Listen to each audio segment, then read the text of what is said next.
तो आज ही हम लोग अपना सेकंड लेक्चर जो है वो स्टार्ट करने लगे हैं और अगेन ये हमारा चैप्टर नंबर 1 के बारे में ही है। तो जैसा कि अभी हम लोगों ने यहाँ पे हम लोगों ने जो-जो चीज़ें कंप्लीट की हैं, आई होप सो कि इसमें आपको कोई भी मसला नहीं रहा होगा। ठीक है जी, तो अब आगे चलते हैं। आगे हमारे पास है ईडीआई। किसी भी चीज़ को पढ़ने से पहले, शुरू करने से पहले उसका कांसेप्ट क्लियर होना बहुत ज़रूरी है। तो इसकी रीडिंग से पहले इसका कांसेप्ट क्लियर कर दूँगी और इस ईडीआई बेसिकली क्या चीज़ है, ठीक है? इलेक्ट्रॉनिक डाटा या फिर डॉक्यूमेंट इंटरचेंज, ठीक है? डॉक्यूमेंट कहना ज़्यादा अच्छा होगा और इससे आपका कांसेप्ट भी ज़्यादा अच्छा बिल्ड होगा और उसके बाद आपको इस पूरे कांसेप्ट को याद रखना बहुत ज़्यादा आसान रहेगा। अगर हम लोग अपनी ट्रेडिशनल जो हमारी है चीज़ उसको देखते हैं, तो ट्रेडिशनली क्या होता है जब हम डॉक्यूमेंट को इंटरचेंज कर रहे होते हैं, तो एक बंदा है, उसने पहले उस पूरे डॉक्यूमेंट को रेडी करना है। रेडी करने के बाद वो उसको लेटर की फॉर्म में रखेगा और बाद में उसको पोस्ट करेगा और फिर अंदर कुछ क टाइम आएगा और फिर इवन हम लोगों ने वो अगर अपने सप्लायर्स को या परचेज़र्स को या जिस किसी को भी कोई इनवॉइस, कोई बिल, कोई ऑर्डर, समथिंग कुछ भी सेंड करना हो क्योंकि काफ़ी ज़्यादा डॉक्यूमेंट्स होते हैं, काफ़ी ज़्यादा इनवॉइसेज़ होती हैं, तो डिफरेंट डॉक्यूमेंट्स जब एक कंपनी दूसरी कंपनी तक ट्रांसफ़र करती है या अपने क्रेडिटर्स तक कुछ भेजती है या बैंक में कुछ भेजना होता है, तो उसके लिए काफ़ी ज़्यादा मसला होता है, ठीक है? तो उस मसले में यानी कि वो काफ़ी ज़्यादा टाइम लगता है, काफ़ी टाइम टेकिंग प्रोसेस होता है कि अभी जाएगा, हमारा डॉक्यूमेंट वहाँ पहुँचेगा, 1-2 दिन लग जाएँगे, वहाँ से फिर जवाब आएगा, वो हम देखेंगे, हर चीज़ वेरीफ़ाई होगी, तो वो काफ़ी टाइम लग जाता है, ठीक है? और इस दौरान की अगर किसी भी किस्म की कोई छुट्टी वग़ैरह आ जाती है, तो वो भी मतलब काफ़ी ज़्यादा मसले आप समझ सकते हैं, ठीक है? तो इस सारे प्रोसीजर को बहुत ज़्यादा कंसाइज़ करने के लिए और बहुत ज़्यादा आसान बनाने के लिए हमारे लिए यहाँ पे हमारे पास मौजूद है ईडीआई, इलेक्ट्रॉनिक डॉक्यूमेंट इंटरचेंज, ठीक है? तो इस ईडीआई का पर्पस क्या है? हमें पता लग गया कि इस ईडीआई में उस ट्रेडिशनल वे में जितने भी हमारे पास इश्यूज़ आ रहे थे, उस सारे इश्यूज़ को खत्म करने के लिए हमने ईडीआई बनाया। ईडीआई बेसिकली क्या करता है, ये कंप्यूटर के टू कंप्यूटर जो है डॉक्यूमेंट्स को इंटरचेंज कर देता है। मेरे कंप्यूटर में जो भी डॉक्यूमेंट होगा अगर वो मैं अपने इंटरकनेक्टेड या इंट्रा-कनेक्टेड जहाँ पर भी मुझे डॉक्यूमेंट सेंड करना होगा, मैं बहुत ईज़िली उसको सेंड कर सकूँगी। चाहे वो मेरा सप्लायर हो, मेरा परचेज़र हो या वो मेरा कोई क्रेडिटर हो या मेरा कोई कस्टमर हो इवन, तो उसके लिए मुझे बहुत ईज़ी रहेगा कि मैं ईडीआई का यूज़ करते हुए उस तक अपना डॉक्यूमेंट पहुँचा दूँ और वो भी मुझे वहाँ से अपना डॉक्यूमेंट पहुँचा सकता है। तो ये समझिए दिनों का काम जो है, वो चंद घंटों पर आ गया। तो इसके अंदर क्या होता है अब हम इसकी रीडिंग करते हैं, हमें पूरा पता लग गया कि बेसिकली ईडीआई होता क्या है। अब हम इसकी रीडिंग कर लेंगे। EDI is an electronic interchange of business documents such as purchase orders, invoices, mortgage notes, or vehicle shipping orders using a standardized format. EDI software translates user-friendly data into a standard format for transmission. When an EDI message is received, the software translates the coded message into the receiver's user-friendly format.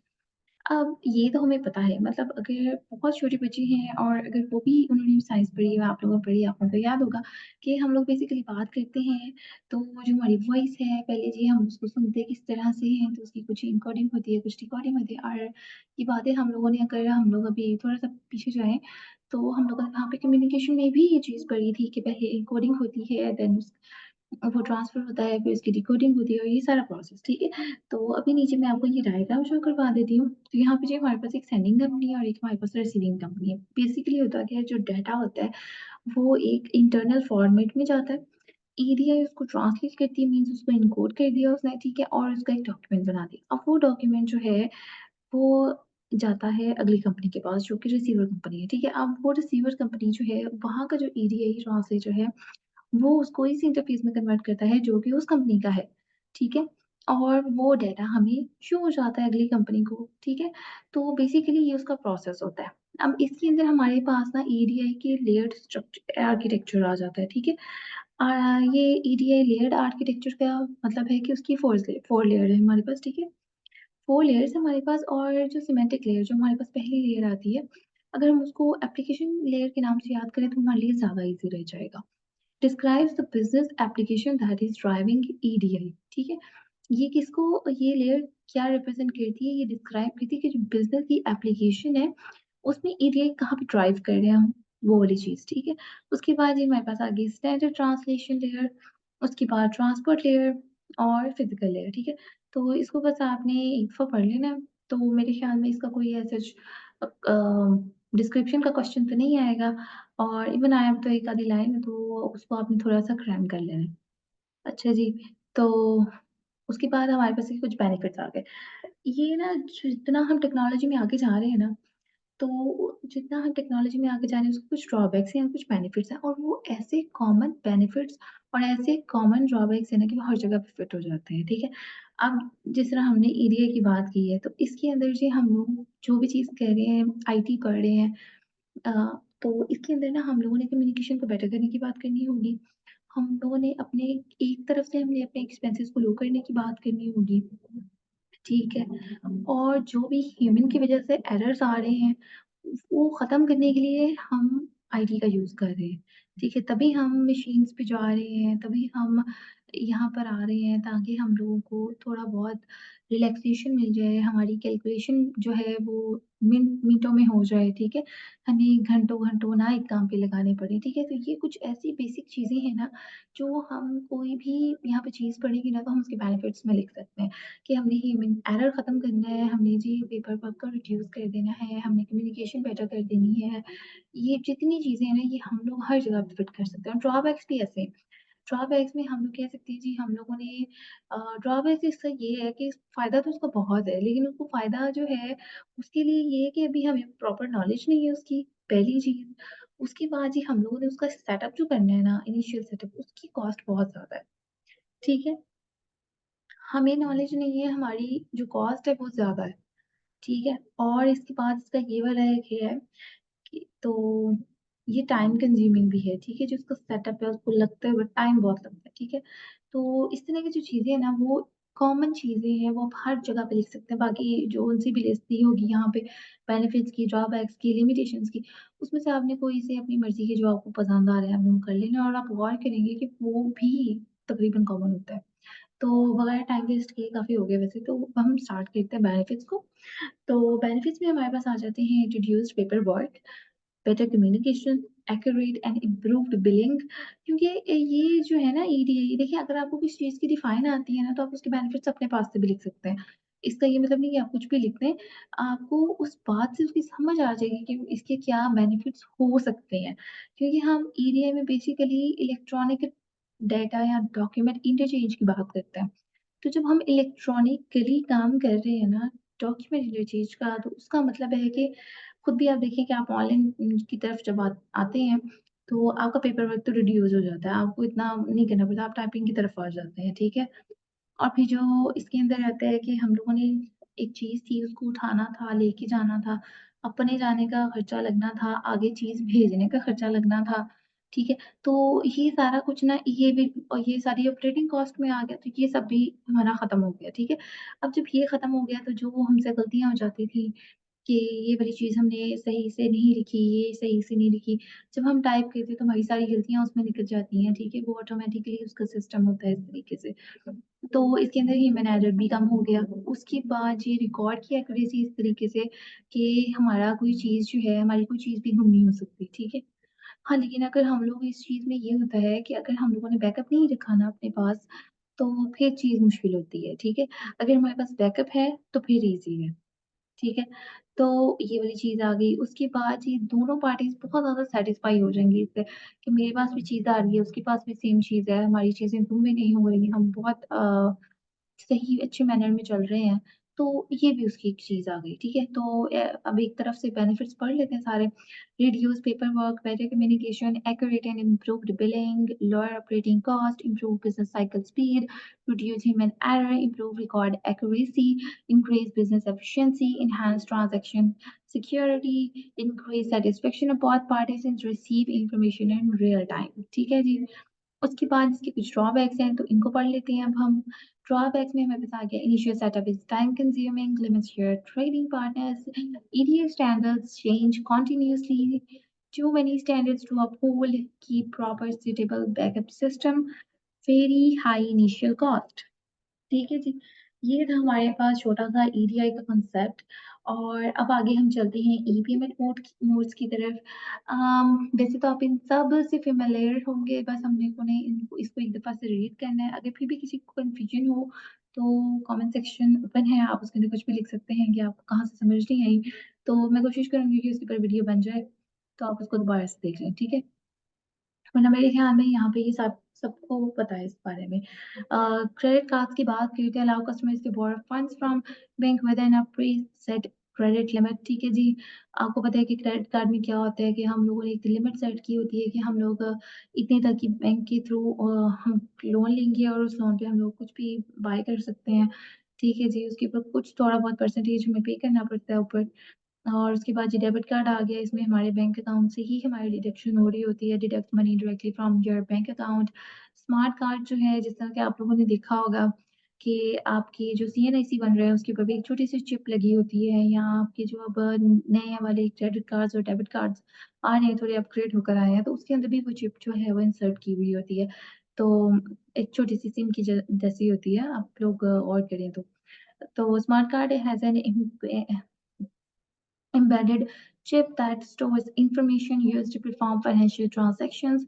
आप just उसको scan करते हैं, आपकी information जो है वो सामने आ जाती है स्क्रीन पे या जो आपकी फाइनेंशियल ट्रांजैक्शन होनी होती है, तो वो भी हो जाती है, ठीक है। प्रीपेड प्रीपेड कार्ड जो होता है, जिस तरह के आप लोगों के पास अगर आप लोगों ने देखा हो कि वो लोड के लिए जो कार्ड्स वगैरह आते हैं, तो वो ये यहाँ पे उसकी एग्ज़ाम्पल आ सकती है। Separate reloadable card that is not linked to the bank account. उसके बाद ये डिजिटल वॉलेट और डिजिटल कार्ड वगैरह जो चीज़ है, ये जो है ना डिजिटल वॉलेट, इसका उन लोगों को ज़्यादा बेटर अंडरस्टैंडिंग होगी जिन्होंने कि क्रिप्टो करेंसी में कुछ वर्किंग किया और आजकल तो इसका काफ़ी ट्रेंड भी चल रहा है ना, तो इस वजह से मेरा नहीं ख्याल इसको भी इतना कुछ समझाने की ऐसे ज़रूरत है।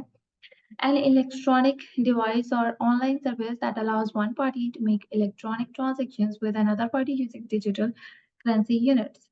आगे चल के हम लोग इन यूनिट्स के बारे में भी देखेंगे, ये करेंसीज़ क्या होती हैं, ठीक है? इसके अंदर हम लोग क्रिप्टो करेंसी, बिटकॉइन, एथर और इस तरह की चीज़ों को भी देख रहे होंगे।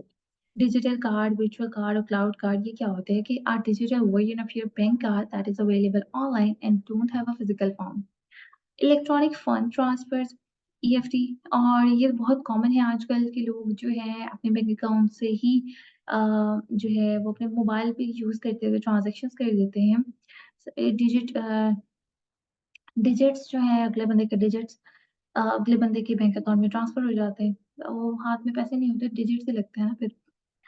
Digital movement of money from one bank to another rather than through a physical paper cheque. ठीक है जी। अगर आप लोग वो चेक के थ्रू करते हैं, तो वो तो आप लोगों का काफ़ी होता है कि आप पहले वहाँ जाएँगे, उसकी वेरिफ़िकेशन होगी, देन आप वो एक लंबी लाइन से लग के बाद में आप पैसे लेकर आएँगे। तो इसके अंदर इतना कुछ नहीं करना पड़ता, आपको जस्ट वन क्लिक में पैसे इधर से उधर चला जाता है। ठीक है जी, आगे हमारे पास कॉन्सेप्ट आ गया जी ई-मनी का, ई-कैश और डिजिटल मनी। अब देखते हैं ये क्या चीज़ होती है। It is a form of currency that is electronically stored in banking computer systems. It provides a way to pay electronically for products and services without paying physical currency. E-cash online payment system. अब इसके अंदर कुछ जो है इंटाइटल्स होते हैं जो कि इन्वॉल्व होते हैं, उनको देख लेते हैं। इसमें मर्केंट आ गया, कस्टमर आ गया, इश्यूइंग बैंक आ गया, एक्वायर आ गया, पेमेंट प्रोसेसर आ गया और उसके बाद पेमेंट गेटवे आ गया। अब देखते हैं किस तरीके से वर्क करते हैं। मेरे ख्याल से अगर आप इसको थोड़ा बहुत गौर से सुन लें, अगर आप 2 की स्पीड पे चल रहे हैं, तो मेरे ख्याल में आप इसको 1.5 पे कर दें, तो आपके लिए ज़्यादा ईज़ी हो जाएगा इसको सुनना और इसको समझना, ठीक है? How eCash internet payment processing works. Customer places an order at a merchant's website. Merchant transfers order information to eCash over the internet. eCash receives the order information and performs requested services simultaneously. eCash routes transaction authorization requests through payment processor to the appropriate card system. The card system contacts issuing bank to request transaction authorization. Issuing bank returns authorization to the card association. eCash receives transaction authorization. eCash sends a settlement request to the issuing bank. The settlement request is made synchronized with the authorization. Issuing bank approves transfer of money to acquiring bank. Basically क्या होता है कि एक customer होता है और वो एक मर्चेंट्स वेबसाइट पे जाता है और एक ऑर्डर प्लेस करता है और वो जो मर्चेंट होता है वो जो है वो ई कैश में एक जो है वो ऑर्डर को ट्रांसफ़र कर देता है। अब जब वहाँ पे ऑर्डर ट्रांसफ़र होता है, तो जो ई कैश होता है वो जो इन्फॉर्मेशन रिसीव करता है, वो उसको उसी टाइम जो है वो आगे रिक्वेस्ट सेंड कर देता है सर्विसेज़ को। और फिर क्या होता है, फिर जो ई कैश हो ट्रांज़ैक्शन ऑथराइज़्ड रिक्वेस्ट जो होती है वो पेमेंट प्रोसेसर के थ्रू जो होती है, वो एप्रोप्रिएट कार्ड सिस्टम तक चली जाती है। अब जो कार्ड सिस्टम होता है, वो जिस बैंक ने इश्यू किया होता है, वो वहाँ पे जाता है और वहाँ पे ट्रांज़ैक्शन के लिए रिक्वेस्ट करता है।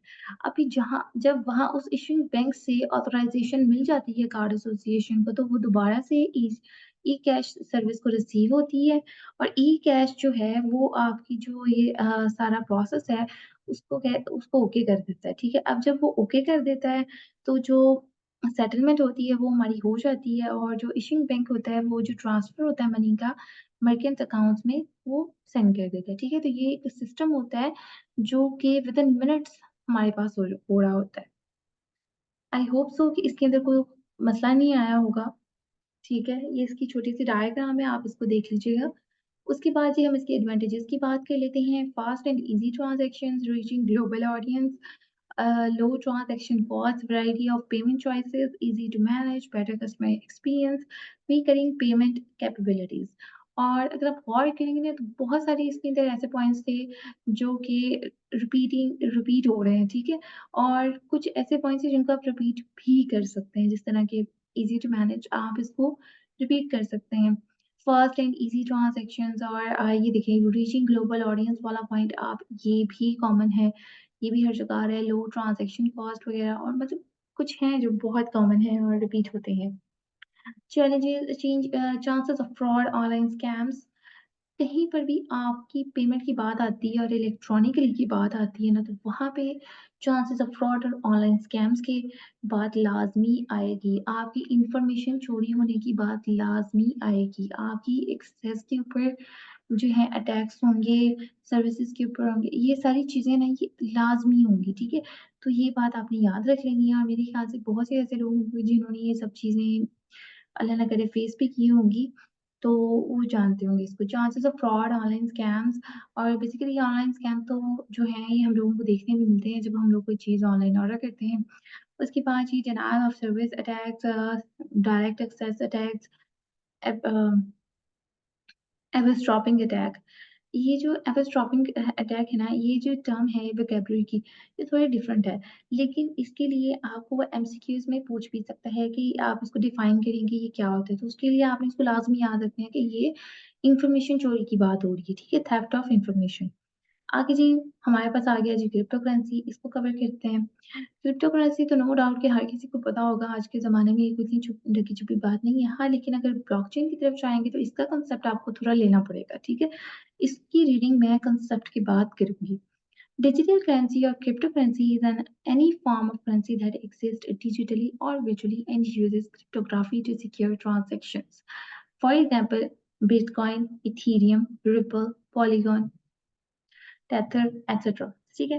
ये तो हो गया हमारे पास क्रिप्टो करेंसी। बिटकॉइन ऐसा है कि मतलब हर बंदा इससे वाकिफ़ है, तो इसलिए मैं इसको एक्सप्लेन नहीं करूँगी। हम ब्लॉकचेन की बात करेंगे कि बेसिकली ब्लॉकचेन क्या होती है। देखिए, अगर तो कोई ऐसी चीज़ है मतलब एक इन्फॉर्मेशन है ना ब्लॉकचेन मतलब हम लोग यहाँ पे इन्फॉर्मेशन की बात कर रहे हैं। तो कोई ऐसी इन्फॉर्मेशन जो किसी वन पर्सन के एक्सेस में हो और आप लोग और वो बंदा उसको चेंज भी कर सकता हो, ठीक है? उसको किसी दूसरे पर्सन से पूछने की ज़रूरत नहीं है, वो उसको खुद ब खुद चेंज कर सकता है। तो क्या आप उसको वैलिड मानेंगे? आप उसको वैलिड नहीं मानेंगे। आप उस कहेंगे कि ये तो लीगली नहीं है, वो बंदा चेंज कर सकता है, इसकी इतनी रिलायबिलिटी नहीं है, ठीक है? तो आप उसको इतना ट्रस्ट ही नहीं करेंगे, ठीक है? तो इसके अंदर यही बात है। जब हम बात करते हैं ना ब्लॉकचेन की, तो इसके अंदर क्या होता है, एक ब्लॉक होता है हमारे पास ना इन्फॉर्मेशन का, हमारे पास वो ब्लॉक आ गया, अब वो ब्लॉक जो है वो बाकी ब्लॉक्स के साथ कनेक्टेड होता है। कनेक्टेड किस वे में होता है? लाइक हमारे पास एक ब्लॉक है और ब्लॉक ए है, block B, block C and block D. ये 4 ब्लॉक्स आ गए हमारे पास और इनके अंदर डिफरेंट इंफॉर्मेशन है और इसमें ये किसी एक बंदे की अथॉरिटी नहीं है। यहाँ पे काफ़ी सारे लोग हैं और वो सब इसकी अथॉरिटी रखते हैं। अब उनके पास अथॉरिटी आ गई, अब फॉर एग्ज़ाम्पल हम लोगों ने क्या किया, हम लोगों ने उसको कनेक्ट करने के लिए आपस में हम लोगों ने ये बता दिया कि इससे पिछला ब्लॉक जो है, अब ए से पीछे तो कोई भी नहीं था ना, तो वहाँ पर तो हम नहीं लिखेंगे, वो तो हमारा इनिशियल ब्लॉक आ गया। बी में लिखेंगे कि बी से पहले ए था और सी से पहले बी था और डी से पहले सी था। ऐसे सो ऑन हमारे ब्लॉक्स चलते रहेंगे और हम इस तरीके से लिखते रहेंगे। अब हुआ क्या कि हमें थोड़ा-सा मिस्टेक लगा बी में। आप जिस पर्सन जो पर्सन उसको एनालाइज़ कर रहा था, उसने कहा कि चलो अब इसको ना मैं थोड़ा चेंज करता हूँ। उसने चेंज करने के लिए बाकी लोगों से रिक्वेस्ट की और उनको बताया कि ये चेंजिंग इसके अंदर मैं लाना चाह रहा हूँ। तो उन्होंने कहा कि ठीक है, मतलब मेजॉरिटी एक्सेप्ट करेगी, लाइक वोटिंग हो गई, मेजॉरिटी एक्सेप्ट करेगी तो चेंज होगा, अदरवाइज़ तो चेंज नहीं होगा। अब मेजॉरिटी ने एक्सेप्ट कर लिया, हम इस केस की तरफ चलते हैं। दूसरा केस तो शुरू होते ही खत्म हो गया ना कि मेजॉरिटी ने एक्सेप्ट नहीं किया तो चेंज नहीं होगा। इन केस अगर मेजॉरिटी एक्सेप्ट कर लेती है, तो क्या होगा? अब मेजॉरिटी ने एक्सेप्ट कर लिया, तो अब क्या होगा जब हम उसके अंदर कोई माइनर चेंज भी करेंगे ना, फॉर एग्ज़ाम्पल वहाँ पे अमाउंट 1000 थी तो वहाँ पे 100 होने चाहिए थे। हम लोगों ने एक ज़ीरो लेस किया या वहाँ पे 100 था 1000 होना चाहिए था तो एक ज़ीरो इंक्रीज़ किया। बहुत लिटिल चेंजिंग थी, तो ब्लॉक बी में हमने चेंजिंग की। उससे क्या हुआ कि जो ब्लॉक बी था ना, उसका नेम चेंज हो गया। हमने एक माइनर सी चेंजिंग की और उसका नेम चेंज हो गया। फॉर एग्ज़ाम्पल उसका नेम जो था वो बी था, तो बी से बीसी हो गया, ठीक है? अब होना क्या था कि जो सी वाला ब्लॉक होगा ना, उसके अंदर लिखा हुआ था कि इससे प्रीवियस वाला ब्लॉक था बी। अब ज़ाहिर है हमें उसके अंदर भी चेंजिंग करनी पड़ेगी कि नहीं इसका नाम तो अब बीसी हो गया, इससे प्रीवियस तो बीसी था। अब जब वहाँ पे बीसी किया तो सी का नेम चेंज हो गया। जब सी का नेम चेंज हुआ तो फिर हम लोगों को डी में चेंजिंग करनी पड़ेगी कि नहीं इससे पिछला तो ये वाला ब्लॉक था, ये नहीं था तो उसका नेम भी चेंज हो गया। तो सो ऑन हमें हर ब्लॉक चेंज करना पड़ेगा। किसी भी पॉइंट पे आके एक भी गलत हो जाता है ना हमारा ब्लॉक, तो हमें उससे आगे हमारे सारे गलत हो जाते हैं, ठीक है? वो हमें सारे दोबारा से करने पड़ते हैं। उसके आगे चाहे 100 ब्लॉक हैं, 1000 ब्लॉक हैं, डज़न्ट मैटर। ठीक है? तो ये होती है बेसिकली ब्लॉकचेन, ठीक है? हर एक की एक्सेस में होती है और इसमें चेंजिंग करना बहुत मुश्किल होती है। और इससे याद रखें कि अगर एक बंदे की एक्सेस में होगी, वो चेंज कर सकेगा तो हम इसको ट्रस्ट नहीं करेंगे।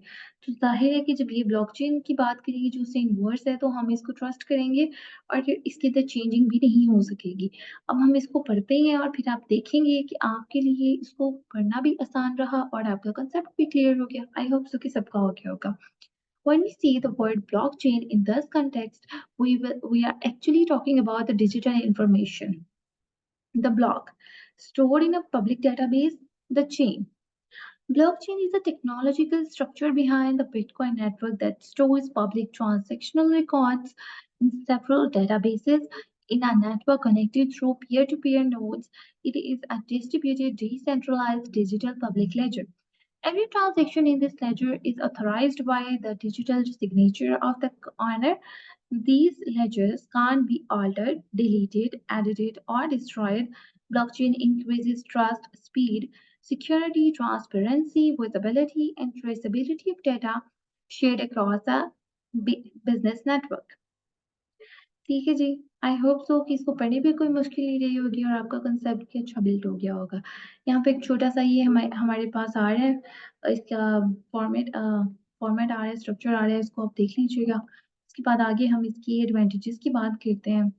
No restrictions on payment, faster processing of transactions, no third party involvement, free, very less transaction cost, secure and private transaction, decentralization creates more transparent financial system, instant accessibility, absolute anonymity, permanent ledger 24/7 available, help investors beat inflation. उसके बाद जी इसकी कुछ limitations आ जाती हैं, extremely volatile in nature, vulnerable to hacks, buying NFTs, with other tokens, high consumption of energy for mining, difficult to understand due to complex technology, no protection in case of data loss, no inverse of payment and recovery, illegal transactions, black market।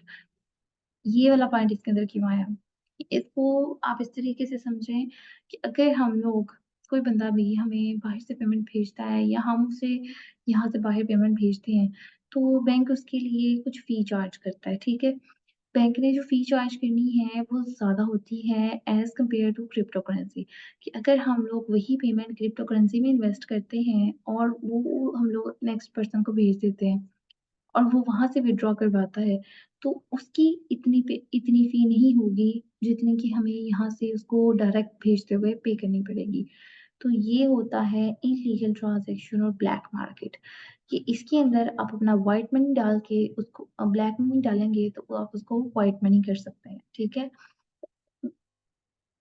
उसके बाद ये scalability and cybersecurity issues has no physical form or intrinsic value। आगे जी हम लोग e-marketing की बात करते हैं। ई-मार्केटिंग में हमारे पास आ जाता है इसकी डेफ़िनेशन और इसकी टाइप्स की बात करेंगे। उसके बाद हम इसके कुछ एडवांटेजेस और डिसएडवांटेजेस को देखेंगे।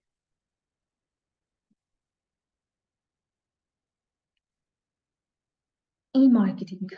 E-marketing, digital marketing, or internet marketing refers to promote products and services by using the internet and online-based and digital technologies to reach the target audience।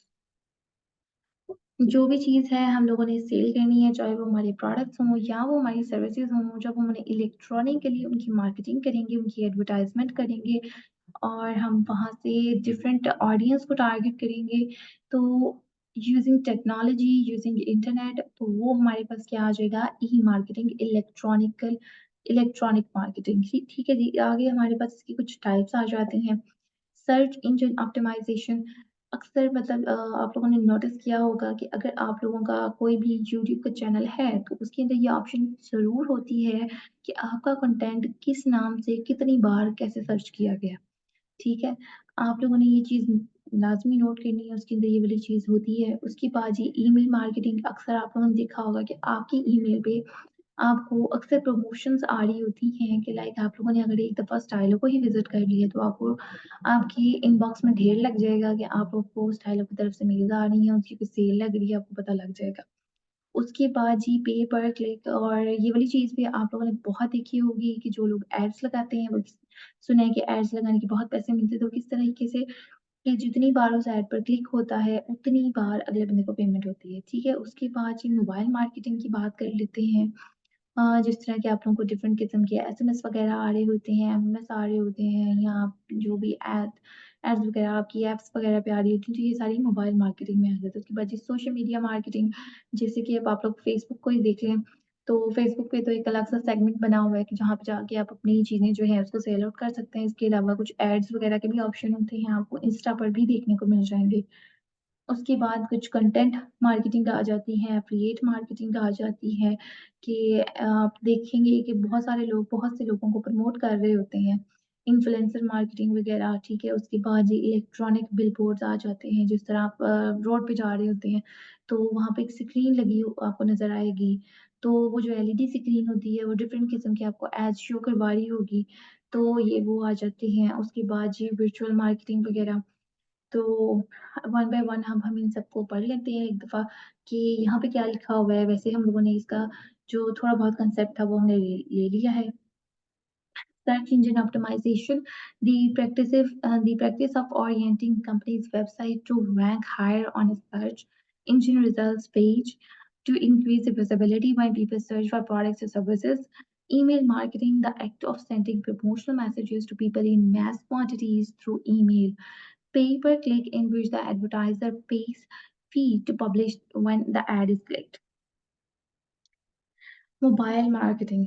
This marketing strategy takes advantage of mobile channels like SMS, MMS, mobile apps, and messaging apps to advertise products.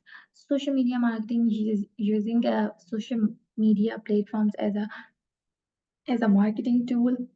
Content Marketing, a strategy that uses interesting commercial blogs, articles, videos, guides, and much more to attract target audience. Affiliate marketing, in which publisher earns a commission by promoting a product made by another retailer or influencer using an affiliate link. Influencer marketing, a type of marketing that uses social media influencer and other content creators to promote a brand to their audience. Electronic billboards, the giant LED screens which are used to showing ads. Virtual marketing, in which people are encouraged to share information about companies' products, news on the latest products, special offers, assuming videos or jokes with a strong product message. ठीक है जी, ये हम लोगों ने सारा देख लिया। उसके बाद जी हम इसकी कुछ एडवांटेजेस की बात कर लेते हैं। Saving overhead cost through the use of electronic media, faster response to both marketers and customers, offers in instant feedback, measurable and trackable results. Quick branding on a bigger scale enables personalization and accurate targeting. Effective global reaching. Disadvantages की बात कर लेते हैं। Heavily reliance on technology, cybersecurity, and privacy issues requires digital skills, likelihood of your promotional strategies being copied. ठीक है जी, तो ये हमारा कंप्लीट हो जाता है इसके साथ। तो उसके बाद जी हमारे पास यहाँ पे आ जाते हैं कुछ 3 मेजर सॉफ्टवेयर आ जाते हैं, जो ऑर्गेनाइज़ेशंस में यूज़ होते हैं, जिसके अंदर हमारे पास सप्लाई चेन मैनेजमेंट आ जाता है, ईआरपी आ जाता है, एंटरप्राइज़ रिसोर्स प्लानिंग मैनेजमेंट, और उसके बाद जी कस्टमर रिलेशनशिप मैनेजमेंट आ जाता है। तो वन बाय वन अब हम इन सबको देखेंगे। जो तो हमारे पास इस लेक्चर में कवर हो सका वो हम करेंगे, और इन केस अगर हमारे पास टाइम नहीं होता तो हम उसको नेक्स्ट लेक्चर लेक्चर नंबर 3 में कवर कर रहे होंगे। और इसके बाद मेरे ख्याल में हमारे पास सिर्फ एक आर्टिफिशियल इंटेलिजेंस का ही कंसेप्ट रह जाता है। दफ़ा देख लेते हैं, आप लोगों को भी आइडिया हो जाएगा। यहाँ पे ये एआई की बात कर लेते हैं हम, तो एआई के अलावा खत्म हो जाता है। उसके बाद जी हमारे पास चैप्टर नंबर 2 स्टार्ट हो जाएगा।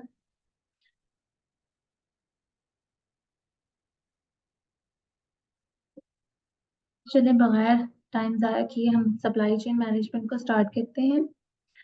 सप्लाई चेन बेसिकली क्या होती है? Supply chain is a network of individuals and companies who are involved in creating a product and delivering it to the customer. Supply chain basically एक individuals का और companies का एक नेटवर्क होता है जो कि प्रोडक्ट को क्रिएट करता है और कस्टमर्स तक पहुंचाता है। अब हम लोगों ने इसकी मैनेजमेंट को देखना है। Supply chain management is the handling of the entire flow of goods, includes the movement and storage of raw materials, work in process, inventory and finished goods from point of origin to point of sale। ठीक है कि कोई जो भी हमारे पास goods बन रही हैं, उनका जो रॉ मटेरियल है, जो वो डब्ल्यूआईपी है, और उसके बाद जो फिनिश गुड्स हैं, ये सारे स्टेजेस में हम लोगों ने उसको किस तरीके से हैंडल करना है कि जब वो बनती है और जब हम उसको सेल करते हैं, तो ये सारा प्रोसेस जो है, उसको हमने किस तरीके से हैंडल करना है, उसको हम कहते हैं सप्लाई चेन मैनेजमेंट, ठीक है? It helps a company get the right product to the right place at the right time, in the proper quantity at an acceptable cost, ठीक है? आपने इसका पर्पस समझ लिया कि बेसिकली हम लोगों ने इसकी मैनेजमेंट में क्या देखना होता है कि हमें कौन-सा प्रोडक्ट किस जगह, किस टाइम चाहिए, कितनी क्वांटिटी में चाहिए और उसकी कॉस्ट कितनी होनी चाहिए, ठीक है? इसको देखने के लिए हमारे पास 2 डिविजन्स होती हैं। एक हमारे पास होती है अपस्ट्रीम सप्लाई चेन मैनेजमेंट और एक होती है हमारे पास डाउनस्ट्रीम मैनेजमेंट। ठीक है? अब वो अपस्ट्रीम मैनेजमेंट में हम लोग क्या देखते हैं, it includes all activities related to the procurement of organisations suppliers, ठीक है? हम लोगों के सप्लायर्स कौन हैं? हम लोगों ने किन लोगों से चीज़ खरीदनी है, ये हमारे अपस्ट्रीम सप्लाई चेन हो गई। अब आगे हम लोगों ने किन लोगों को चीज़ डिलीवर करनी है, ये हमारी डाउनस्ट्रीम सप्लाई चेन हो गई। Includes all activities for distributing and delivering products to the customers, ठीक है? जितनी एक्टिविटीज़ इस चीज़ में इन्वॉल्व होंगी कि हम लोगों ने किससे चीज़ लेनी है, वो हमारी अपस्ट्रीम होगी, और जितनी एक्टिविटीज़ इन्वॉल्व होंगी कि हम लोगों ने किसको चीज़ देनी है, ये हमारी डाउनस्ट्रीम हो गई, ठीक है? बहुत ही आसान अल्फाज में मैं कोशिश कर रही हूँ आप लोगों को समझाने की, जिस तरह यहाँ पे अब आप लोग देखें, ये हमारे पास रॉ मटेरियल और ये हमारे पास सप्लायर्स आ गए, ठीक है? ये हमारे सारे अपस्ट्रीम्स में हो गए, जबकि ये मैन्युफैक्चर, डिस्ट्रीब्यूशन और कस्टमर ये सब हमारे पास डाउनस्ट्रीम में आ गए, ठीक है? उसके बाद ही हम प्रोक्योरमेंट को देख लेते हैं, प्रोक्योरमेंट क्या होती है? प्रोक्योरमेंट में includes all the activities needed to obtain items from a supplier, ठीक है? सप्लायर से जो हम लोगों ने चीज़ें लेनी हैं, सप्लायर से जो ऑब्टेन करनी है, उसके लिए जितनी एक्टिविटीज़ हमारे इन्वॉल्व होंगी, उसको हम प्रोक्योरमेंट कहते हैं। प्रोक्योरमेंट के कुछ हमारे पास स्टेप्स होते हैं। सबसे पहले जी हम लोगों ने आइडेंटिफाई करना है कौन-सी आइटम्स हमें चाहिए, ठीक है? उसके लिए हम लोगों ने एक सूटेबल सप्लायर को ढूँढना है।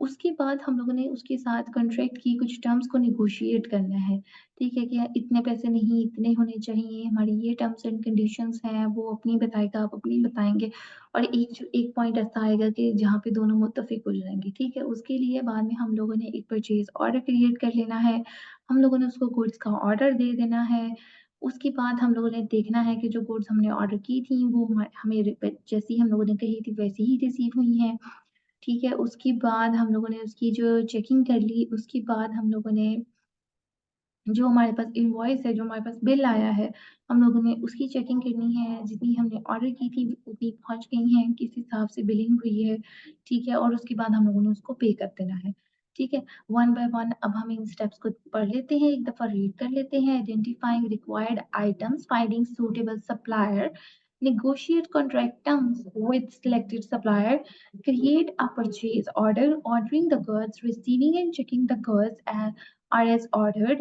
checking and processing the supplier's invoice, paying the supplier। ठीक है जी। अब इसके कुछ success factors of universal logistics पढ़ लेते हैं, वो क्या होते हैं? Product availability, short length of order cycle time, consistency of order cycle time, billing procedures accuracy, distance warehouse to suppliers, low frequency of damaged goods, emergency coverage, on-time delivery, appropriate location and size of distribution centers and warehouses। ठीक है? इसके कुछ success factors हो गए कि products की availability कितनी अच्छी है, ऑर्डर साइकिल की लेंथ क्या है, उसकी कंसिस्टेंसी क्या है, जो बिलिंग के प्रोसीजर्स हैं वो सही से एक्यूरेट उसमें एक्यूरेसी का फैक्टर है या नहीं है, जो वेयरहाउस और सप्लायर के जो आपस में डिस्टेंस है वो कितना है, उसकी फ्रीक्वेंसी मतलब बहुत ज़्यादा टूटे हुए प्रोडक्ट्स तो नहीं में डिलीवर्ड होते, उसकी फ्रीक्वेंसी कम से कम कम है कि नहीं है। अगर इन केस खुदा ना ख़ास्ता कोई भी मसला हो जाता है, फॉर एग्ज़ाम्पल जिस ट्रक में माल आ रहा था, अगर खुदा ना ख़ास्ता उसे कुछ हो जाता है, तो उस इमरजेंसी सिचुएशन की कवरेज किस तरीके से वो हमें देंगे। अक्सर आप लोगों ने देखा होगा कुछ गन्ने के ट्रक होते हैं, जो गिरे हुए होते हैं सड़कों पे, तो ये बेसिकली वो आ जाता है कि इमरजेंसी कवरेज के उस दौरान वो लोग किस तरीके से जो है हालात के साथ डील करते हैं। तो ये सारी चीज़ें जो हैं, कुछ सक्सेस फैक्टर्स में आ जाती हैं। उसके बाद जी हमारे पास सप्लाई चेन मैनेजमेंट की कुछ कंसिडरेशंस होती हैं। Purchasing and procurement strategies, materials management optimization, inventory levels, warehouse facility location, transport cost, vehicle scheduling, sales forecasting, warehouse management systems, stock control process systems, ठीक है? उसके बाद जी बेनिफिट्स की बात कर लेते हैं। Better collaboration and relations with suppliers, shipping optimization, reduced inventory and overhead cost, improved risk mitigation, stronger cash flow, a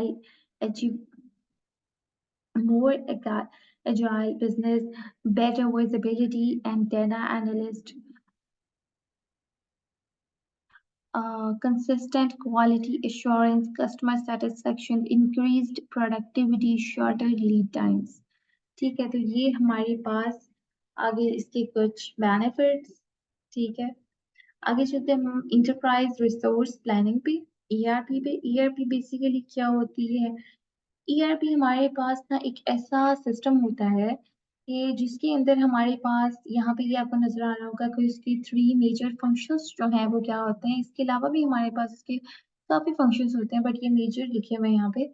तो फॉर एग्ज़ाम्पल अगर कोई कंपनी है और उसके अंदर आज डिपार्टमेंट्स के हेड होते हैं, ये तो आपको पता ही होगा ना कि डिफरेंट डिपार्टमेंट्स होते हैं कंपनीज़ में और उन डिफरेंट डिपार्टमेंट्स के डिफरेंट हेड्स होते हैं, ठीक है?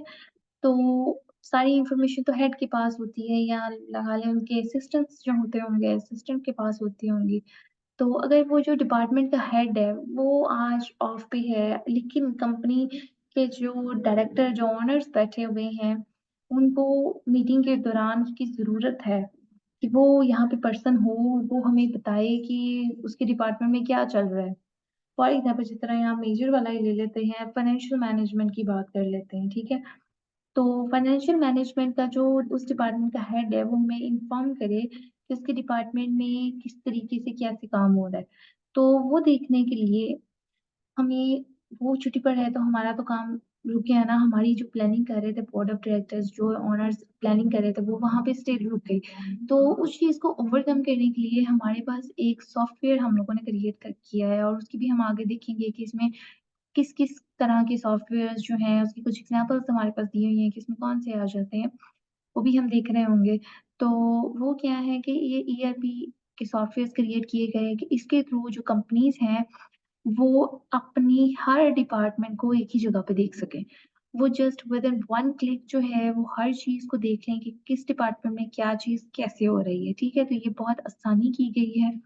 कंपनीज़ के लिए कि वो हर चीज़ को एक ही जगह पे मैनेज कर सकते हैं, ठीक है? और हर पर्सन ने अपना काम अपनी जगह पे बैठ के करना है, ओनर जो है वो सबका काम एक ही जगह पे देख सकता है और उसके लिए उसको ये ज़रूरत इतनी नहीं है कि वो डिपार्टमेंट के हेड्स को ही बुलाए और फिर उनसे मीटिंग करे और फिर उनसे पूछे कि उनके डिपार्टमेंट में क्या किस इस वक़्त क्या चल रहा है। ठीक है?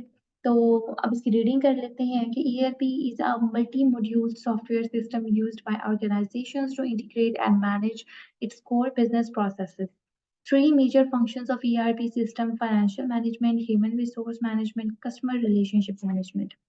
उसके बाद हमारे पास इसके कुछ फंक्शंस आ जाते हैं, all functions of ERP: supply chain management, human resource planning, sales and marketing, customer relationship management, financial management, business analytics, business intelligence, automation, integration of departments, inventory management, production management। तो जितने भी departments यहाँ पे दिए हुए हैं, तो ये सारी चीज़ें जो है ERP पे हमारे पास मौजूद होती हैं।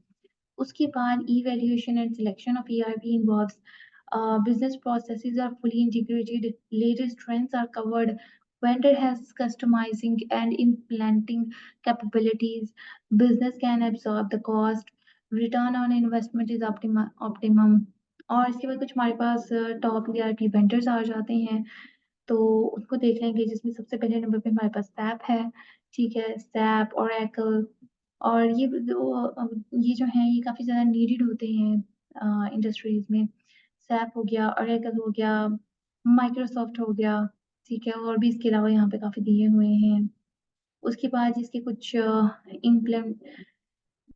इम्प्लीमेंटेशन के कुछ स्टेप्स हैं वो देख लेते हैं। Identify goals and objectives, bring together an ERP project team, find और design the right ERP software, configure and test the system, deployment and data mitigation, maintenance, support and updates आ गई इसके अंदर। उसके बाद जी इसके कुछ जो स्टेप्स थे उनको यहाँ पे उन्होंने बताया हुआ है। Above steps are grouped into 4 major phases, namely detailed discussion phase आ गया, डिज़ाइन एंड कस्टमाइज़ेशन फेज़ आ गया, प्रोडक्शन फेज़ आ गया और इम्प्लीमेंटेशन फेज़ आ गया। ठीक है? तो सबसे पहले जो जो भी हम लोगों ने काम करना होता है उसकी डिटेल डिस्कशन होती है, जिसमें बताया जाता है कौन-सी चीज़ कैसे होनी चाहिए। ठीक है? इसके अंदर जो टास्क कवर होते हैं उनको देखते हैं। Project initiation, evaluation of current processes, business practices, project organization। उसके बाद जी सेकंड पे हमारे पास आ गया design and customization phase. Task covered in this phase are map organization infrastructure, define functions and processes, ERP software configuration, build ERP system modifications। उसके बाद जी हमारे पास आ गया production phase, create whole life plan, documentation, integrate applications, test the ERP customizations। ठीक है? उसके बाद last पे हमारे पास इम्प्लीमेंटेशन फेज़ आ गया, जिसमें हम लोग यूजर्स को ट्रेन करते हैं, executing trial production, maintain systems और रिकंसिलेशन रिपोर्ट्स। उसके बाद हमारे पास ये जितनी भी पॉइंट्स हैं, इन सबको आप लोगों को थोड़ा बहुत ग्रैम ही करना पड़ेगा। आगे हम इनके एडवांटेजेस देख लेते हैं एआरपी के। Cost saving, improves reporting and planning, more flexible model scalability, expands collaboration and workflows, standardizes and improves business processes, higher management performance, better accuracy and availability of information, improved customer service, better competitiveness in market, simplified and streamlined operations, improves lines of communication, reduced potential business risk, integrates all departments, encourages innovation, fast track adaptation of new technology. इसके बाद इसके कुछ disadvantages भी हैं हमारे पास, जैसा कि हम लोगों ने ज़िक्र किया था कि जो हमारे पास सबसे पहली चीज़ होती है कि ये बहुत एक्सपेंसिव है और हमें इसकी नॉलेज नहीं है और ये टाइम कंज्यूमिंग भी है। Expensive to start, complex data conveyance, slow implementation, require maintenance and upgradations, time consuming customization, requires through training to use. ठीक है, नई चीज़ है तो हम लोगों को उसकी नॉलेज नहीं है, इसलिए हमें ट्रेनिंग की ज़रूरत पड़ेगी उसको यूज़ करने के लिए, ठीक है? उसके बाद जी तीसरा और आखिरी जो हमारे सिलेबस में गिवन है, वो है हमारे पास कस्टमर रिलेशनशिप मैनेजमेंट सॉफ्टवेयर। इसके अंदर हम लोगों ने क्या करना होता है, CRM is a software system for managing all companies' relationships and interactions with existing and potential customers. CRM software helps an enterprise to learn more about the customer's needs and makes any knowledge gained through interactions and the customer accessible at all levels of the organization. It enables a business and its employees to deliver fast, convenient, dependable, and consistent service to its customers. इसके अंदर क्या होता है कि companies के जितने भी पुराने और जितने भी अब वाले नए और अच्छे कस्टमर्स होते हैं, उनके साथ जितनी भी उनकी इंटरेक्शंस और रिलेशनशिप्स होते हैं, वो इस सॉफ्टवेयर में मैनेज किए जाते हैं। इसके अंदर हम ये ख़्याल करते हैं कि जो हमारे कस्टमर्स हैं, उनको हम जो भी वो पूछना चाहें हमसे, हम उनको बेटर नॉलेज दे सकें। जो भी वो उनको हमसे प्रॉब्लम्स वग़ैरह होती हैं, हम उनको उनकी प्रॉब्लम्स को दूर कर सकें। लाइक आप लोगों ने अक्सर नोटिस किया होगा कि हम लोग कॉल सेंटर वग़ैरह पे कॉल कर देते हैं, तो ये भी उसी की एक एग्ज़ाम्पल आ जाती है, ठीक है? It enables a business and its employees to deliver fast, convenient, dependable and consistent service to its customers. उसके बाद जी selection of CRM solutions.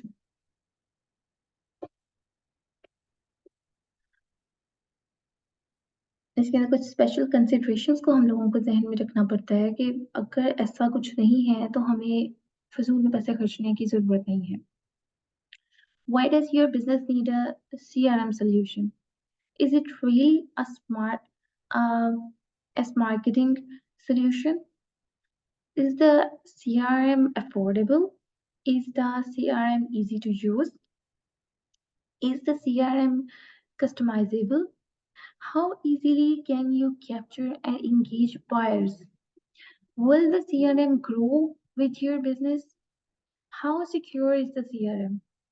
Do you get responsive 24 hours support? क्योंकि ये वो सारी चीज़ें हैं जो हम लोगों को नीडेड होती हैं, तो वो हम लोगों को देखना चाहिए कि इसके अंदर ये ऑप्शंस हैं या नहीं हैं, या हम इन पर पूरा उतर सकते हैं कि नहीं। उसके बाद हमारे पास कुछ फ़ेजेज़ आ जाते हैं और वो हमारे पास 3 फ़ेजेज़ होते हैं, एक्वायरिंग न्यू कस्टमर्स और enhancing profitability of existing customers and retaining most profitable customers. जो हमारे पहला हमारा होता है कि हम लोगों ने नए कस्टमर्स बनाने हैं। दूसरा ये कि जो हमारे पुराने कस्टमर्स हैं, वो जो हमसे प्रॉफिट ले रहे हैं, जो उनसे हमें प्रॉफ़िटेबिलिटी है, हम लोगों ने उसको इंक्रीज़ करना है और उसके बाद रिटेनिंग मोस्ट प्रॉफिटेबल कस्टमर्स जो हमें ज़्यादा से ज़्यादा बेनिफिट दे सकते हैं, हम लोगों ने उन कस्टमर्स तक रसाई हासिल करनी होती है। अच्छा जी, एक्वायरिंग न्यू कस्टमर्स में हमारे पास आ जाता है प्रमोशन एंड एडवर्टाइजिंग, ठीक है? Better products and superior service. उसके बाद हमारे पास enhancing profitability of existing customers में आता है cross selling and upselling, provision of additional services, ठीक है? जो कस्टमर्स हमारे पुराने होते हैं, उनको हम लोगों ने किस तरह से प्रॉफिट देना है, तो उसके अंदर provision of additional services, generally reintroducing switching cost और रिटेनिंग मोस्ट प्रॉफिटेबल कस्टमर्स में आ जाता है listed best customers, customer profitability analysis, make best offer to best customer. आगे जी हमारे पास आ जाता है CRM systems failure reasons include. ये सिस्टम फेल भी होता है और उसकी क्या वजूहात हैं उनको देख लेते हैं। Inadequate implementation planning, lack of senior management sponsorship, improper change management, poor integration between CRM and core business systems, addition of unrelated tasks, over customization, lack of training or support। यानी कि आप ये समझ लें कि हम इसके बेनिफिट्स को भी इन्वर्स कर सकते हैं। तो नहीं, इसमें नहीं कर सकते।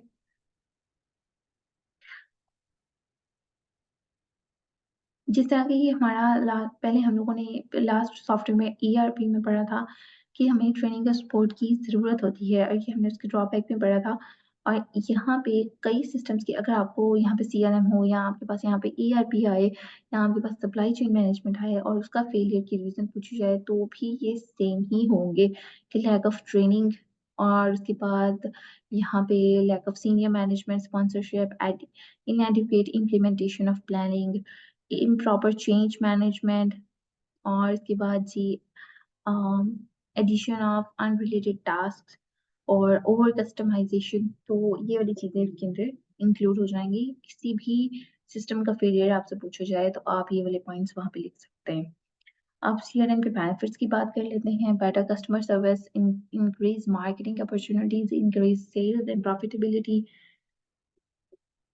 better segmentation, more accurate sales forecasting, perform detailed analytics, facilitate discovery of new customers, builds stronger relationships with potential customers। अच्छा, उसके बाद ये लास्ट वन यहाँ हमारे पास हो जाता है बिजनेस प्रोसेस री इंजीनियरिंग। ये क्या चीज होती है? ये जो हमारे पास थ्योरी होती है ना बिजनेस प्रोसेस री इंजीनियरिंग की, ये बताती है और ये कहती है कि जो कुछ बिजनेस में आज तक हो रहा था ना वो सब गलत है। उस सारे को हम लोग को चेंज करके ना दोबारा से अगेन से उसको बनाना पड़ेगा, अगेन से हम उसको स्टार्ट करेंगे। ठीक है, बेसिकली जो इसकी एक जनरल अंडरस्टैंडिंग है ना वो ये है कि जो पहले हो चुका है वो सब गलत है, अब दोबारा से नए सिरे से करना पड़ेगा। Business process re-engineering is the act of changing an organization's major functions with the goal of increasing efficiency, improving product quality, and decreasing cost। तो ये सब जो बिजनेस कहता है कि जो मतलब ये थ्योरी कहती है कि जो कुछ बिजनेस में अब तक हो चुका है वो सारा गलत है। वो क्यों कहती है कि अभी तक आप लोग अपनी कॉस्ट जो है आपकी बहुत ज़्यादा इंक्रीज है, आप उसको डिक्रीज करें, इतनी इम्प्रूविंग नहीं आई है आपकी प्रोडक्ट की क्वालिटी में। तो ये सारी चीज़ों को जो हम बेटरमेंट लाते हैं उसके अंदर, तो उसे हम कहते हैं बिज़नेस प्रोसेस री-इंजीनियरिंग। इसके हमारे पास कुछ स्टेप्स होते हैं। Analyse organisation structure and process, put together a team of experts, find problems and gaps, identify and analyse improvement opportunities, define objectives and framework, redesign the process, implement changes and monitor the results। उसके बाद हम यहाँ पे growth की बात करते हैं। Make the change, the single biggest change to management is resistant to change।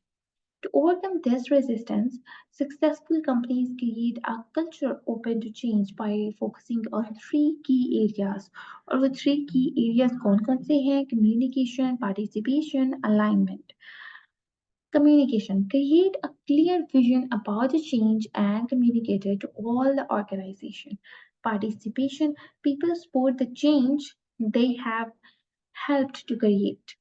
alignment, companies must align their performance measures and reward systems with their growth strategy. अब हम इसकी बेनिफिट्स की बात कर लेते हैं। Benefits of business process reengineering. Benefits of business process reengineering, BPR. अगर आप सिंपली ये बीपीआर याद करेंगे ना तो आपके लिए मुश्किल हो जाएगा। आपको ये सारा याद करना पड़ेगा, द बिज़नेस प्रोसेस री-इंजीनियरिंग। क्योंकि अगर पेपर में फॉर एग्ज़ाम्पल अगर आप लोग याद करके बीपीआर जाते हैं और वहाँ पे बीपीआर आ जाता है, तो मेबी आप प्रेशर इतना होता है एग्ज़ाम का कि आप कन्फ्यूज़ हो जाएँगे कि बीपीआर क्या था। तो इट्स बेटर कि आप पूरा याद करें बिज़नेस प्रोसेस री-इंजीनियरिंग, ठीक है? तो बेनिफिट्स देख लेते हैं इसके। Cost reduction, identify strengths, weaknesses, opportunities and threats of the business. और ये आप लोगों को पता होगा कि आप लोगों ने जो पहले सब्जेक्ट्स पढ़े हैं उसके अंदर कि स्वॉट एनालिसिस होता है एक, उसकी फॉर्म में हम लोग देखते हैं कि और उसके ब्लॉक्स बनाए होते हैं हम लोगों ने। इन 4 एक्सिस में हम लोग स्ट्रेंथ देखते हैं, हमारी कंपनी की स्ट्रेंथ क्या है, उसकी वीकनेसेस क्या हैं, अब हमारे पास अपॉर्च्युनिटीज़ क्या हैं और हमारे बिज़नेस को क्या-क्या खतरे हैं। तो ये सारी चीज़ें जो हम एनालाइज़ करते हैं उसको हम स्वॉट एनालिसिस कहते हैं। आगे चलते हैं। Expands collaborations and workflows, standardizes and improves business processes, higher management performance, improved customer service, enhancement of productivity, building a strategic view of operational procedures, better competitiveness in the market, simplified and streamlined operations, reduced potential business risk, improves lines of communication, encourages innovation and adaptation of new technology. Video तो ख़ैर काफ़ी लंबी हो गई है, लेकिन I am glad कि हम लोगों ने जितने भी सॉफ्टवेयर्स थे, वो सारे हम लोगों ने कंप्लीट कर लिए हैं और उसके बाद हमारे पास सिर्फ़ ये लास्ट वाला आर्टिफ़िशियल इंटेलिजेंस एआई रह गया है। और एआई क्या है और कैसे है, ये आप लोग सब जानते हैं, ठीक है? और इसके लिए इसको इतना बताने की ज़रूरत नहीं है, हम इसकी सिंपली रीडिंग करेंगे, तो आपके लिए काफ़ी ईज़ी हो जाएगा। तो इसकी जो ये वाला टॉपिक है, ये मैं नेक्स्ट वीडियो में कवर कर रही होंगी, ठीक है? अभी के लिए ये वीडियो काफ़ी लंबी जा रही है, तो मेरे ख़्याल से अब हम इसको स्टॉप करते हैं और इंशाल्लाह अब हम फर्दर इसको देखेंगे नेक्स्ट लेक्चर में। तब तक के लिए अल्लाह हाफ़िज़।